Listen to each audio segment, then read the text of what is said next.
एक ऐसा शैतान जो आपके सारे पाप और डर को जानता हो, वो हमें कमज़ोर करने के लिए हमारे सारे पाप हमारी आंखों के सामने ले आए। दोस्तों, ये कहानी सच्ची घटनाओं पर आधारित है। ये कहानी फादर गैब्रिएले इमोत की है, जिन्होंने कई सौ एक्सोसिज्म करके बहुत जानें बचाई थी। एक्सोसिज्म का मतलब होता है किसी के शरीर में से बुरी आत्मा को निकालना। कहानी की शुरुआत जून 4, 1987 से दिखाई जाती है। फादर गैब्रिएले एक घर में जाते हैं। वहाँ पे पहले से ही एक फादर मौजूद होते हैं, जिन्होंने फादर गैब्रिएल को बुलाया होता है। दरअसल इस घर में एक लड़का होता है जिसमें शैतान की आत्मा आ जाती है। उसे निकालने के लिए फादर गैब्रिएल को बुलाया गया होता है। फादर घर में आते हैं और उस परिवार से मिलते हैं। वहाँ उस लड़के की छोटी बहन टेबल पर बैठ के कुछ ड्राइंग बना रही होती है। फादर उसके पास जाकर पूछते हैं कि क्या तुम्हें प्रार्थना आती है। बच्ची जवाब में हाँ कहती है। फादर इस बच्ची और उसके माता पिता को लगातार प्रार्थना करने के लिए कहते हैं जब तक कि उसका बेटा ठीक न हो जाए। फादर उस लड़के के रूम में जाते हैं और वहीं टेबल लेके आराम से बैठ जाते हैं। वो उस लड़के को सिक्का दिखा के कंट्रोल करने की कोशिश करते हैं। वो उस लड़के को बोलते हैं कि अगर तू सच में ही शैतान है तो मेरा नाम बता। वो लड़का बहुत गुस्सा हो जाता है। उतने में वहाँ दूसरे कुछ लोग सुअर लेके आ जाते हैं। फादर इस लड़के को उकसाते हुए बोलते हैं कि अगर तू कुछ भी कर सकता है तो इस सुअर को वश में करके दिखा। जैसे ही शैतान उस सुअर में घुसने जाता है, वहाँ खड़ा एक आदमी सुअर को गोली मार के मार देता है। सुअर के मरने के बाद वो लड़का एकदम शांत हो जाता है। वो शैतान अब वो लड़के का शरीर छोड़ चुका होता है। अब कुछ दिन बाद स्पेन में एक परिवार जिसमें वेस्कस अपने बेटे पीटर और एमी के साथ एक पुराने चर्च में जा रही होती है। वेस्कस अपनी बेटी को समझाती है कि ये अमेरिका नहीं है, यहाँ पे इतने छोटे कपड़े नहीं पहन सकते और हम जहाँ जा रहे हैं वहाँ पे बहुत सारे कंस्ट्रक्शन मजदूर हैं। वो लोग चर्च पे पहुँच जाते हैं। दरअसल ये एक बहुत पुराना चर्च होता है। वहाँ वेस्कस को फादर एस्काबेल और कॉन्ट्रैक्टर मिलते हैं। वो इन्हें बताती है कि वो इस चर्च को ठीक करा के बेच देना चाहती है। उसके हस्बैंड की 1 साल पहले मौत हो गई थी और ये चर्च उसके हस्बैंड की पुश्तैनी प्रॉपर्टी है। वेस्कस की बेटी उसकी बात नहीं मान रही होती है। तभी वेस्कस उसकी बेटी को बताती है कि तुम्हारे पापा हमारे लिए ये चर्च के अलावा और कुछ भी छोड़ के नहीं गए। वेस्कस की यह आखिरी उम्मीद है जिससे वो अपना परिवार चला सके। वेस्कस का बेटा पीटर घर में चल रहे कंस्ट्रक्शन के काम को देख रहा होता है। तभी वो तहखाने की एक दीवार में होल देखता है। वो वहाँ से अंदर देखने की कोशिश करता है।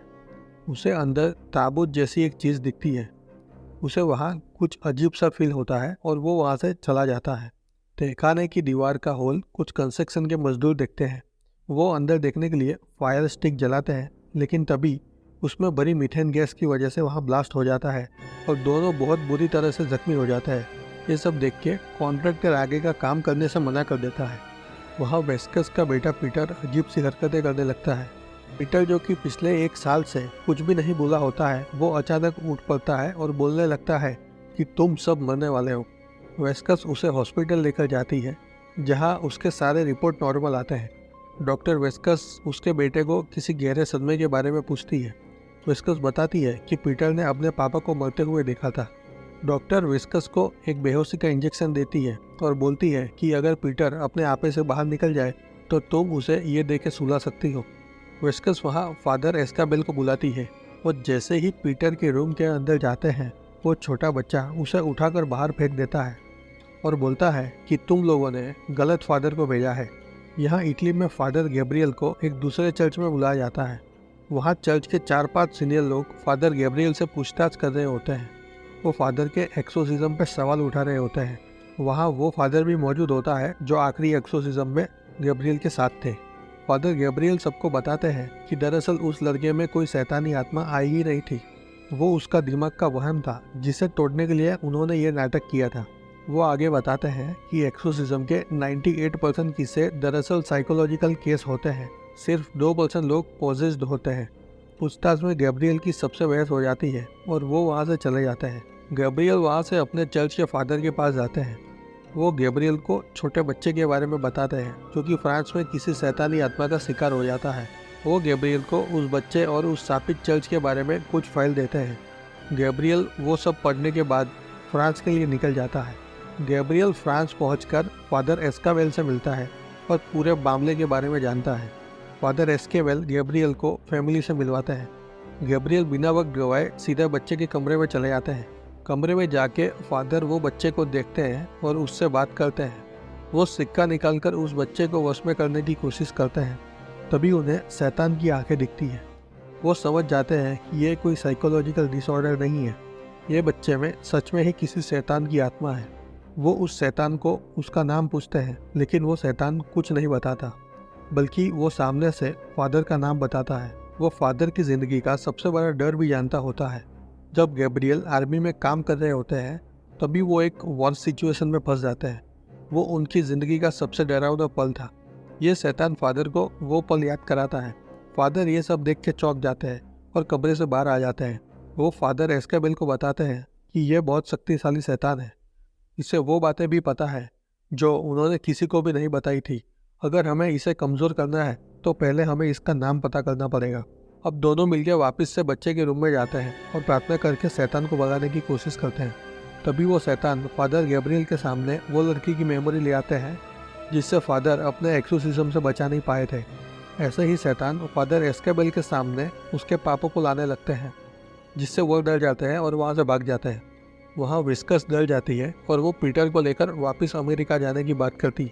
फादर गैब्रियल उसे समझाते हैं कि ऐसा करना उसके बेटे के लिए खतरनाक हो सकता है। उसे ठीक होने तक यहाँ से ले जाना सेफ नहीं है। एमी अपने कमरे में म्यूज़िक सुन रही होती है। तभी बाहर से कुछ आवाज़ आती है। वो जाके देखती है तो वो शैतान उसे मारने की कोशिश करता है। वो डर के अपनी माँ के पास भाग आती है। अब फादर गैब्रियल एस्केबेल को बच्चे का ध्यान रखने के लिए बोल के चर्च के बाहर चले जाते हैं। वहाँ वो एक कुआं देखते हैं जिसपे एक भारी पत्थर का कवर होता है। वो अपने स्कूटर पर बांधकर उस कवर को हटा देते हैं। वो अंदर बहुत सारे कंकाल देखते हैं और एक कपड़ा जला के अंदर फेंक देते हैं। कुएं के अंदर रही मीथेन गैस की वजह से वहाँ पे एक जोरदार धमाका होता है। धमाका होते ही ये शैतान एस्केबेल, विस्कस और एमी को मारने की कोशिश करने लगता है। फादर गैब्रियल वहाँ पहुँच जाते हैं और सबको बचा लेते हैं। अब फादर गैब्रियल फादर एस्केबेल को कुआं दिखाने ले जाते हैं। वो एस्केबेल को बताते हैं कि ये स्पेनिश अदालत का सिंबल है और ये उन लोगों के कंकाल है जिन्होंने धर्म को मानने से इनकार कर दिया था। वो दोनों अब इस जगह को देखने के लिए तहखाने में जाते हैं। वहाँ ये लोग दीवार तोड़ के अंदर चले जाते हैं। अंदर उन्हें पिंजरे में एक लाश दिखाई देती है। गैब्रियल उस लाश की अंगूठी को देख के बताते हैं कि ये एक प्रमुख धर्मरक्षक थे।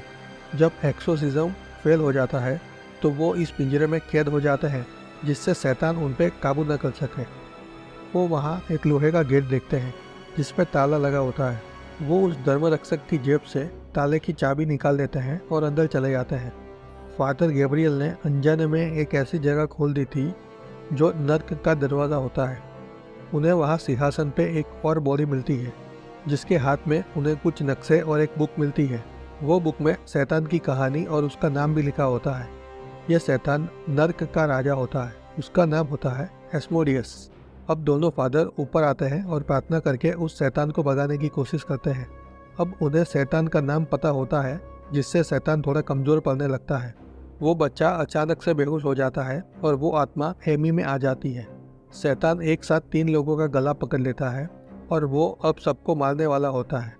और शैतान फादर गैब्रियल को बोलता है कि अगर तुम इन सबको बचाना चाहते हो तो मेरे गुलाम बन जाओ। फादर सबको बचाने के लिए शैतान का गुलाम बन जाता है। अब फादर का अपने शरीर पे से कंट्रोल छूटने लगता है। वो शैतान के बुरे कामों से बचने के लिए खुदकुशी करने की कोशिश करता है, लेकिन शैतान उन्हें रोक लेता है और वो शैतान उन्हें तहखाने में ले जाता है और उनसे नर्क का दरवाज़ा खुलाने की कोशिश करता है। तभी फादर एस्केबेल वहाँ आते हैं और प्रार्थना करने लगते हैं, जिससे फादर गैब्रियल में से बुरी आत्मा निकल जाती है। शैतान 2 अलग अलग रूप में फादर पे हमला कर देता है। फादर एस्केबेल अपने गले में पहने हुए लॉकेट उस आत्मा के सर पे रखता है और वो वहीं ब्लास्ट हो जाती है। एस्केबेल वो लॉकेट फादर गैब्रियल की तरफ फेंकता है। अब गैब्रियल भी वो लॉकेट उस आत्मा के सिर पर रख देते हैं और वो आत्मा नर्क के कुएं में गिर जाती है। दोनों मिलकर प्रार्थना करने लगते हैं और शैतान वहीं जलकर मर जाता है।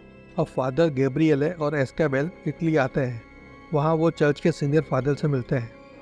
वो उन्हें चर्च की लाइब्रेरी दिखाते हैं। वो उन्हें बताते हैं कि ऐसे 200 ठिकाने पे शैतान छुपे हैं। तुम लोगों ने एक को मार दिया, अब 199 और बचे हैं। गैब्रियल और एस्केबेल मिलके सबको मारने की बात करते हैं। दोस्तों आपको जान के ताज्जुब होगा कि फादर गैब्रियल 2016 तक एक्सोर्सिज्म का काम करते रहे जब तक कि उनकी मौत नहीं हुई।